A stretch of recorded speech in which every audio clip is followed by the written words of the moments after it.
গুরুদেবের মহিমা অপরিসীম, এসো সবাই নিজেদের করি অর্পণ। গুরুর রূপে সর্বদা চেয়ে থাকি, সার্থক হয়ে উঠুক সবার জীবন।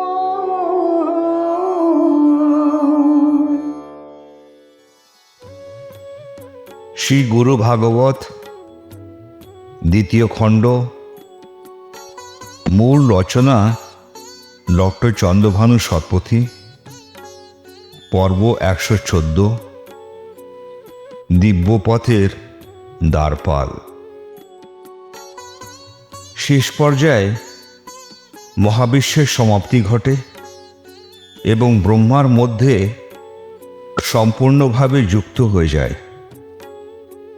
মহাবিশ্বের চলমান এবং অচলমান দিকগুলি রহস্যোদ্ঘাটনের সাথে তার ন্যায়ের দণ্ডে মিলিত হয়।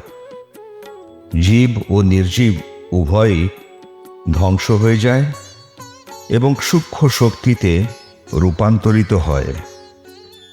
মহাবিশ্ব বিলুপ্ত হয়ে যায় এবং শ্রী বিষ্ণুর অপ্রকাশিত ঈশ্বরের শক্তিতে মিশে যায়। গ্রহ নক্ষত্র চলমান ও অচল এবং মহাবিশ্বের জীব ও নির্জীব উপাদান, মানুষ, ইন্দ্রসহ দেবতা এবং প্রকৃতির 5টি উপাদানও কালের গর্ভে লুপ্ত হয়ে যায়। মহাপ্রলয়ের পরে শ্রী বিষ্ণুর ঐশ্বরিক শক্তির সূক্ষ্ম রূপে রূপান্তরিত হয়। বিষ্ণু সৃজনশীল শক্তি নিজের মধ্যে প্রত্যাহার করে নেয় এবং কারণ সলীলা অসৃজনশীল সুপ্ত অবস্থায় কারক মহাসাগরের অপ্রকাশিত জল শক্তিতে ঘুমাতে যায়। মহাবিশ্বের পতনের সাথে জীবের চেতনা আর থাকে না, লুপ্ত হয়ে যায়। এমন অবস্থার বর্ণনা দিয়ে বলা হয় যে শ্রী বিষ্ণু কারক মহাসাগরের জলে ঘুমিয়ে যান।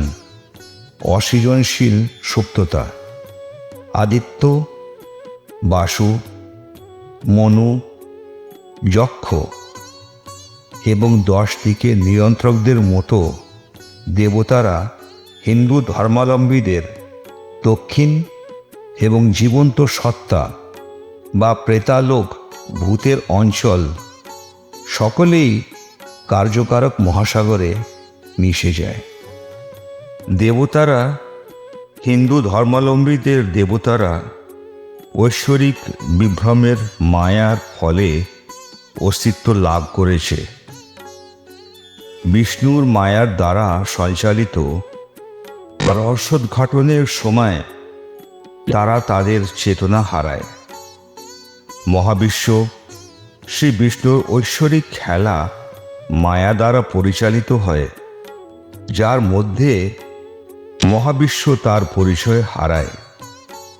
শ্রী বিষ্ণু তার যোগমায়ার খেলায় কারক জলে অবস্থান করেন। এই পর্যায়ে সমস্ত মানুষ, দেবতারা বা যম, মৃত্যুর শাসক দেবতা তাদের চেতনা হারিয়ে ফেলে। চেতনা হারিয়ে তারা সকলেই আদিম ঐশ্বরিক শক্তিতে মিশে যায়।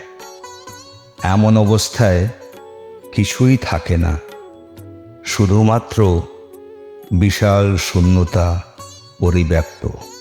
শ্রী গুরুর চরণে আমাদের সবাইকার সাষ্টাঙ্গ প্রণাম।